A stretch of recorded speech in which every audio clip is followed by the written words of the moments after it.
Don't look now, but inflation is heating up again. Consumer prices soaring 3.4% in December from the same time a year ago. That's a larger rise than analysts were forecasting and a bigger annual jump than we saw in November. Stocks finished mixed Thursday after that news. The Dow and Nasdaq were up a little, while the S&P 500 slipped some as the hotter than expected inflation cooling down hopes the Federal Reserve will cut interest rates sooner rather than later this year. And those rising prices are forcing millennials to change their plans when it comes to where they chow down and have a good time.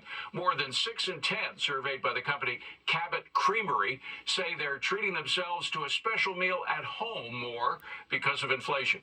Mortgage rates continue to inch higher in this new year. Freddie Mac says the average 30-year fixed rate loan ticked up this week to 6.66%.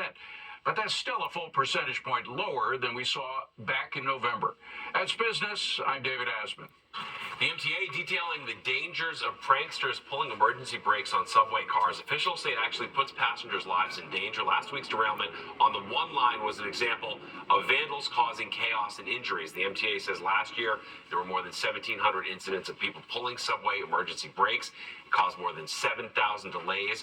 Only 30 of the incidents were actually emergencies. Got to convince the kids, it's mostly kids who are messing around that way. This is really unfair to other riders, and it creates risk. Engineering experts say the city subway system is outdated and recommends replacing emergency brakes with a different alert system. And some subway riders have quickly learned how to take advantage of the new MTA fare gates. They're supposed to keep fare evaders from jumping over, which often happens with the older turnstiles. But a viral video on TikTok shows a new hack to avoid paying.